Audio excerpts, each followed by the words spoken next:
Muy buen día, República Oriental del Uruguay, retomando la actividad de este programa, recomenzando, estando otra vez con todos ustedes, con mucha energía, con mucha fuerza, y digamos que con una entrega periodística que viene recargada, renovada, porque hemos trabajado muchísimo con un equipo de investigaciones, todos evidentemente honorarios, vocacionales, compatriotas de ley que nos están ayudando un montón en ir afinando detalles de una metodología de investigación que nos permita, bueno, ingresar a temas que son muy importantes y digamos que con esos detalles informativos para tener una hilación cada vez más clara, para tener un panorama cada vez más completo del estropicio, del desastre, del deterioro de nuestro Estado de Derecho, de nuestra República, de nuestra democracia, de nuestra vida democrática, de nuestras tradiciones democráticas, de nuestra soberanía nacional. Mirá cómo empezamos. Y hay un ciclo muy especial que hemos elaborado para este año que tiene que ver con el sonado caso Astesiano. Vamos a desarrollar este caso en varios capítulos. Este año pretendemos nosotros plantear un periodismo de serialización, un periodismo serial, abarcar 7 puntos, 10 puntos periodísticos y darles un seguimiento, hacer una entrega en serie por capítulos de lo que significan temas enormes para el país, temas que tendrían que ser abordados como urgentes políticas centrales de Estado y que evidentemente no lo son. Por lo tanto, hablando de esto, yo te planteo que vamos a introducirnos en el reino de la locura. La locura tiene su fuerza, la locura se hace sustentable y podemos incluso llegar a elogiar la locura. Podemos establecer hasta un elogio de la locura. Y por supuesto que cuando uno pretende, digamos, desarrollar ese elogio o pretende desarrollar esa actividad intelectual de describirla, no está haciendo nada nuevo, sino que simplemente estoy emulando, después de varios siglos, a la obra genial de Erasmo de Rotterdam, esa obra que se intituló El elogio de la locura o Elogio de la locura, que escribió durante 7 días en una estancia, digamos, en un momento en el cual él se hospedó en la casa de su amigo Tomás Moro, el abogado Tomás Moro, el gran humanista inglés del siglo XVI, que escribe Utopía, fue amigo de Erasmo de Rotterdam, un doctor en teología, que vivía incluso en una orden monacal, pero un rebelde, la oveja negra de todo ese poder católico, un ferviente humanista, paradójicamente un gran teólogo que se convierte en el gran humanista del siglo XVI, Erasmo de Rotterdam. Me voy a basar en él y en ese libro que tiene que ver con el elogio de la locura, porque en el Uruguay estamos viviendo el elogio de la locura en la justicia uruguaya. Entre tantos elogios, ¿no?, de la locura que tenemos en este conventillo, estamos en este capítulo del programa que es desde el conventillo de la política uruguaya a la política real.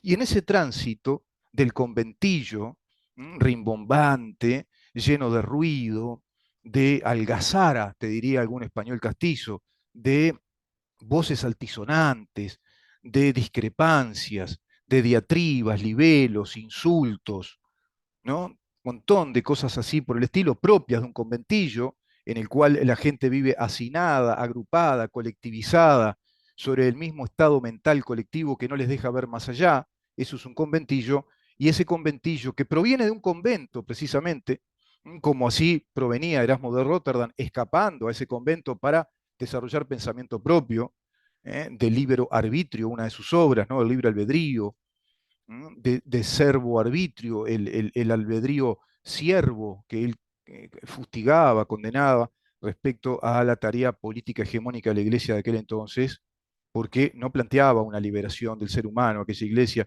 no planteaba la buenaventura a través de la interpretación racional humana de los evangelios, sino que planteaba un ritualismo de fe que le permitía el sustento de ese poder hegemónico de aquella escolástica, contra la cual luchó Erasmo de Rotterdam, sentando las simientes de un humanismo que dará lugar a un pensamiento cada vez más racional y científico que derivará ya hacia los siglos, fines del siglo XVII y XVIII en los republicanismos, y que después sobrevendrá el liberalismo como idea epistemológica o filosofía, un sistema de ideas de un espíritu libre.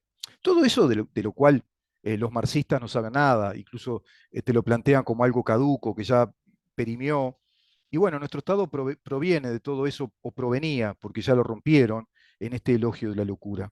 Así que vamos a comenzar con esto, Damián, si te parece. Yo intitulé este primer capítulo de Caso Astesiano, primera parte, Elogio de la locura en la justicia uruguaya. Porque si la locura tiene una característica que la define como tal, es que ella misma se autoelogia. La locura se autoelogia. La locura no reconoce que hace mal o que es locura, sino que se alaba a sí misma y alaba las características que tiene. Y de acuerdo a esta actitud, la locura es persistente en quien precisamente tiene esa locura. Es un reino de caos sustentable incluso. Y esto nos enseña el gran Erasmo de Rotterdam cuando escribe su famoso libelo, como te decía, contra el poder político hegemónico de la Iglesia Católica en la Europa del siglo XVI. También nos enseña que la locura es lo contrario a la racionalidad. Si podemos definir la locura rápidamente, si te piden cómo definirías la locura, si hablas con un psiquiatra o con un psicólogo, te tendría que decir que un estado de locura o demencia es lo contrario a un estado de sensatez o racionalidad. Incluso el derecho plantea eso como medidas básicas o si vos querés como parámetros para la imputabilidad o no de un sujeto, si está en sus cabales, si está en su sensatez, en su estado de lucidez y o racionalidad o no, o es un inimputable porque está loco. Bueno, la locura evidentemente es eso, es la ausencia del pensamiento crítico, es la ausencia de un pensamiento lúcido, es la ausencia de un pensamiento sensato. Y hay dos grandes tipos de locura. Está la locura lúdica, está la locura fresca, creativa, ¿no? Caótica incluso, rebelde, que busca, que rompe con esquemas, con estructuras preestablecidas, pero esa es la locura sana, es la locura de las obras de arte, de los emprendimientos relevantes, incluso a través de la historia de la humanidad tenemos cantidad de ejemplos de aparentes actos de locura, de temeridad, de aventura, pero está la otra locura, que es la que tiene que preocuparnos. Es la locura realmente maligna, patológica, es la locura insana, es la locura de la alienación, la locura alienante, la locura que enajena, que te quita, que te aparta de esas capacidades que tenemos los seres humanos, de esos talentos connaturales, de esas capacidades como el razonamiento, la actividad intelectual, la sensatez, la lucidez, el sentido común. La locura insana te enajena, te inutiliza, te hace ir por un camino incorrecto, por un camino lleno de errores, por un camino del sinsentido. Con este libro, Erasmo de Rotterdam va a fundamentar el humanismo, va a fundamentar el humanismo sin pretenderlo, porque él pretendió escribir un libro de divertimento, hace incluso una suerte de genealogía erudicional de todos los grandes escritores de la antigüedad clásica, griega, latina, que escribieron ironizando sobre distintos aspectos de la condición humana y escribieron sobre temas aparentemente banales. Bueno, él pretende escribir una especie de obra picaresca con la estructura de una obra de teatro. La escribe, como te decía, en 7 días de permanencia en la casa de su amigo Tomás Moro, refugiado de los poderes de la iglesia del Papa Julio II, y evidentemente sale una obra que va a ser la piedra angular del éxito de la reforma luterana, que en esos momentos tiene a Europa en un conflicto muy intenso entre las autoridades de los países nórdicos con las autoridades de la Iglesia Católica en Roma. Y hay un momento muy difícil ahí en Europa, hay un estado conflictivo del poder político. No olvidemos que la Iglesia es poder político en esa época, tiene muy poco de religión espiritual, es una estructura de poder hegemónica, por algo la estudió Antonio Gramsci. Y sabés que esta obra va a dar el puntapié inicial, va a propiciar el éxito de la reforma luterana que va a partir en dos a Europa a partir de ahí, precisamente, y van a ver una Europa nórdica, reformista, humanizante desde ese renacimiento, y va a quedar una Europa ritualista, de pensamiento mágico, retrógrada, vinculada a la Iglesia Católica Apostólica Romana en el mundo latino.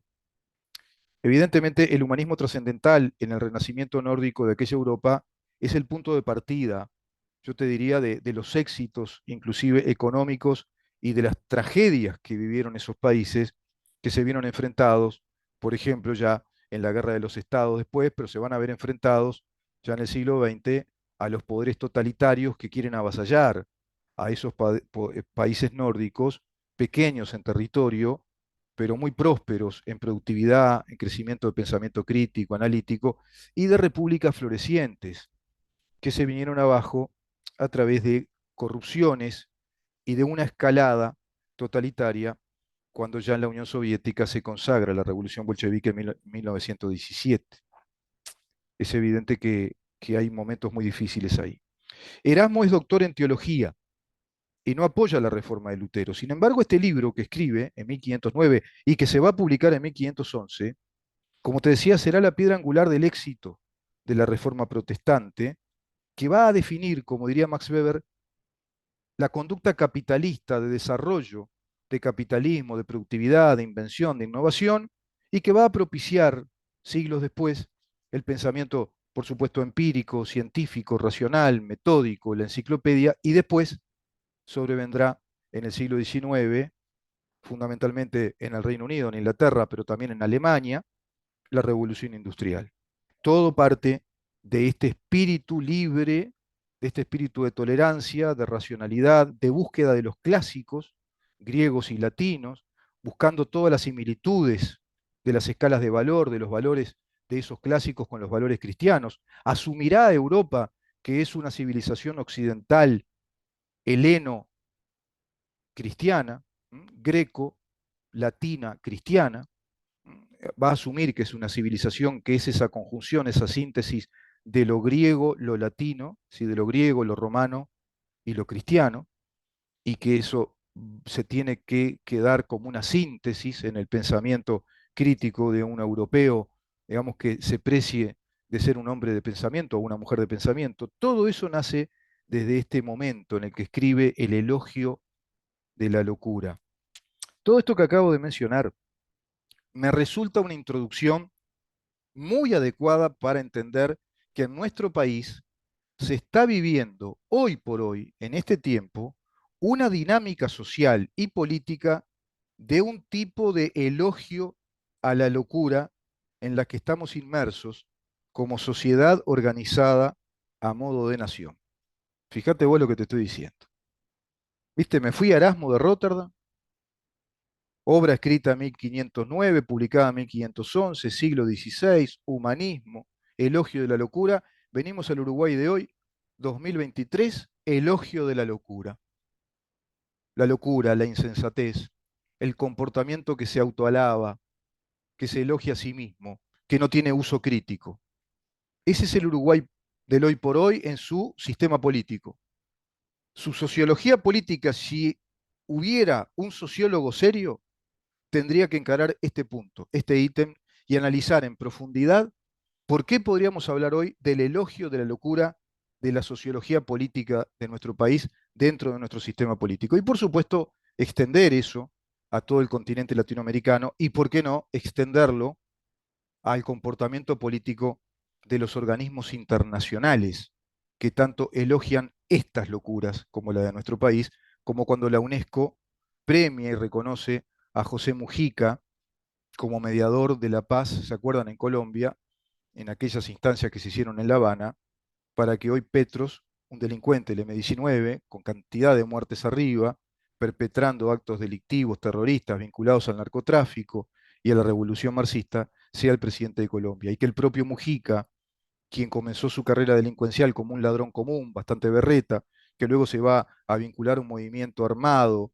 de terroristas, el MLN, que tiene muertes en su haber, que participó de cárceles clandestinas, aquellas cárceles del pueblo, que privó de libertad ilegalmente de personas, que torturaron, que robaron bancos, sanatorios, que ocupaban universidades, escuelas, que perpetraron actos terroristas muy graves y que atentó contra las instituciones democráticas del país, que atentó contra las instituciones de nuestro Estado de Derecho, haya sido agraciado por una ley de amnistía que le habilita a una carrera política y lo transforma años después en presidente de la República, a él y todos sus secuaces terroristas que tendrían que haber sido en un Estado sensato, en un Estado que no tuviera este elogio de la locura, tendrían que haber sido declarados enemigos públicos número uno de nuestra soberanía nacional y de nuestras instituciones republicanas democráticas.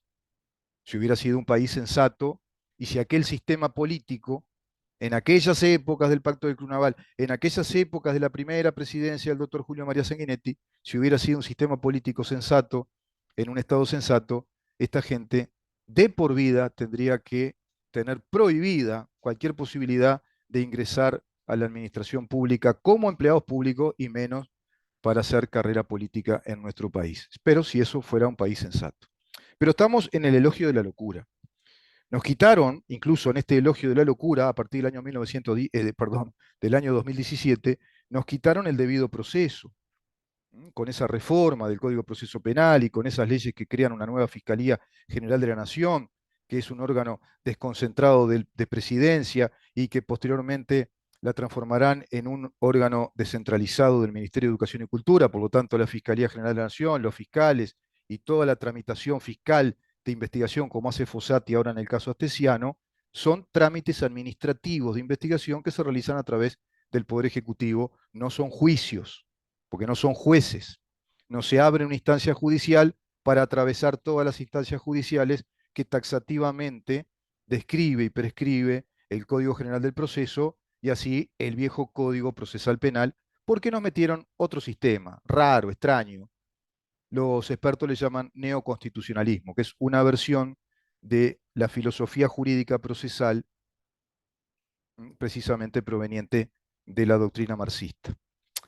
El Estado es un Estado que hoy por hoy elogia la locura. Nos quitaron el debido proceso en nuestras garantías judiciales, nos desactivaron el argumento constitucional que nuestra Magna Carta prescribe desde los artículos 12 al 23, la arrancaron de cuajo, nos plantean juicios abreviados, muy entre comillas, eso de juicio abreviado, por lo que te acabo de decir, porque son trámites fiscales, de investigación fiscal para arribar a una conclusión, que es acusar al investigado, es decir, al que fue denunciado, lo tiene que acusar o lo puede absolver. Eso queda a criterio del fiscal, pura y exclusivamente a criterio de un fiscal que asume el protagonismo de una tarea de investigación, que le determina tareas a la policía, que dirige una investigación policial, que la ordena a su manera y va llevando a través de una carpeta de investigación, como en este caso la fiscal Fossati, toda esta tarea administrativa y entre policial y administrativa para recabar todas las pruebas suficientes, los datos suficientes que lleven a un fiscal a la determinación de acusar o no a tal persona investigada. O sea, de juicio no tiene nada esto. Pero bueno, el léxico es así, ¿no? Es decir, la taxonomía que nos dieron estos juristas extraños es la de juicios abreviados, que es una de las posibilidades que plantea este nuevo código, al cual tanto celebró con una locura alabatoria espectacular el doctor Bordaberry, Pedro Bordaberry, eso no hay que olvidarlo. Juicios abreviados, que no son juicios, sino trámites, como te decía. Evidentemente, hoy estamos en un país en el cual el 95% de los criminales profesionales deciden asumir el juicio abreviado aceptando la acusación fiscal, como pasó ahora con Astesiano. La fiscal Fossati lo acusó. ¿Y de qué lo acusó? ¿De qué lo acusó? Lo acusó de integrar una asociación para delinquir, gravísimo delito acá, allá, acullá, en cualquier estado de derecho, en cualquier estado nacional que se precie ser un estado de derecho republicano democrático, participar, integrar o formar parte de una asociación para delinquir es un agravante impresionante en cualquier delito comisionado, en cualquier delito que cometas, si lo hiciste dentro de una organización mafiosa, dentro de una organización profesional para delinquir. Bueno, eso es lo que determina la acusación de la fiscal Fossati, que Alejandro Astesiano integró una asociación para delinquir, formó parte de una organización que tiene sus jerarquías, que recibía órdenes, que tenían un plan de trabajo, una metodología, una finalidad, como una empresa, igual que una empresa. Ese crimen estaba metodizado, es sistemático, son operadores que obedecen órdenes de otros, que tienen otras jerarquías, hay un orden jerárquico. Esa es la asociación para delinquir que acusa a la fiscal en Astesiano, pero a su vez en concurrencia con otros delitos, que es, por ejemplo, la concurrencia del interés público con privado y también con el tráfico de influencias. O sea que hay delitos en reiteración muy graves, todos en defraudación del Estado, todos en defraudación del Estado, y vos decís, bueno, ¿y qué hizo Astesiano? Asumió la acusación, porque ahí el juez Astellano, como juez, según este proceso nuevo, extraño, lo único que puede hacer, le compete, es preguntar si él acepta la acusación o pretende ir a un juicio oral, ordinario, en el cual ahí sí se abre una instancia judicial y se deberá probar todo eso con las garantías probatorias que habiliten a todas las instancias procesales para llegar, en definitiva, a la sentencia final con todas las garantías de un juicio, de un juez imparcial, eminentemente técnico, por supuesto que secundado por un fiscal que controla el juicio y que sigue adelante con cada una de las etapas para atravesar etapas probatorias que convenzan a un juez de emitir una sentencia condenatoria, por ejemplo, con estas características, y que tenga entonces la ejecutoriedad, ¿no? La fuerza ejecutoria de esa sentencia. Ese sería el juicio que queda en manos del delincuente, decidir si va o no por ese juicio, pero el 95% decide en este juicio abreviado, que de juicio no tiene nada, es un trámite de acusación, porque negocian la pena. La pena es mucho menor cuando asumen el delito, negocian esa pena y entonces así se quedan todos tranquilos, todos nos quedamos contentos y nos vamos con una sonrisa para casa. Y eso fue lo que pasó. Incluso la propia fiscal Fossati parece que, no sé, que estaba en su día en el cumpleaños de su hija, o una cara de alegría tremenda porque consideraba que era un éxito, porque había logrado un acuerdo con Astesiano, y Astesiano asumía el delito, y bueno, y digamos que se atenía al juicio abreviado, aceptando la condena. ¿Y de cuánto fue la condena? Fíjate el delito que hablamos, ¿no? Muchos de ustedes que me están escuchando dirán, y será una condena, no sé cuánto. Asociación para delinquir, tráfico de influencias, defraudó al Estado durante varios años. Tenía antecedentes penales antes. Esto él lo está haciendo del 2017. Del 2017 al 2019 tramitó 119 pasaportes truchos de rusos. Todo está vinculado a rusos, ¿eh? Todo esto está todo vinculado a rusos y a un ruso en particular que también quedó procesado y ya preso. Alexei Silvaev. Yo en broma le digo a mis amigos, el pájaro, le dicen. Es una broma de mi parte por Silvaev. Un chiste bastante berreta, pero ya que estamos en el elogio de la locura, ¿por qué no lucorear un poco, no? Bueno, evidentemente la sentencia es un elogio de la locura. 4 años y medio de prisión por toda esta cantidad de delitos contra el Estado. 4 años y medio. Y la fiscal contenta que había negociado. Y el abogado, el juez también. Astesiano tuvo que asumir y claro, la saca lo más barato que puede. Y a su vez también una penalización, digamos, correlativa, que es la inhabilitación para ingresar a la administración pública y ocupar cargos políticos por la misma cantidad de años. Claro, mientras está preso no puede, no, es una cosa increíble, le elogié la locura, ¿no? Bueno, mientras está 4 años y medio preso, tampoco puede ocupar ningún cargo público ni ningún cargo político. 4 años y medio. Qué bajo que cotiza el Estado uruguayo, ¿no? Qué precio tan bajo, qué, qué precio barato le cobra al delito tan grave que atenta contra el propio Estado, que se burla del Estado, que busca violarlo, ¿no? Destruirlo a través de una asociación para delinquir, tramitando, tramitando ciudadanías truchas de ciudadanos rusos que, bueno, lograron obtener ciudadanía uruguaya. Esto va para largo, por eso te digo que esto es para varios capítulos, porque después en un capítulo te voy a explicar por qué piden esa ciudadanía los rusos, y esto obedece a una larga data de la metodología del espionaje soviético, hoy ruso, vinculado al SBR. Te voy a explicar cómo trabajan los espías rusos. Pero nadie, ningún legislador, ningún doctrino del derecho, ningún catedrático del derecho advierte la gravedad institucional adversa a nuestra Constitución y a nuestra tradición jurisprudencial como jurisdiccional en este tipo de casos, por ejemplo, que hacen tan visible el mamarracho, el estropicio, la locura. Me resulta algo así como si uno asistiera a un espectáculo patético de bufones, de payasos, que no actúan como tales, que no son bufones y payasos como los bufones de las cortes isabelinas en la época de William Shakespeare, que no son artistas que están predeterminados a través del ejercicio metódico del arte a simular, a representar la tragedia de la locura, a representar lo enajenante que es la locura para una sociedad, porque precisamente esos bufones, artistas, esos actores, esos payasos, en verdad son los cuerdos que están representando a los locos. Pero acá es todo lo contrario.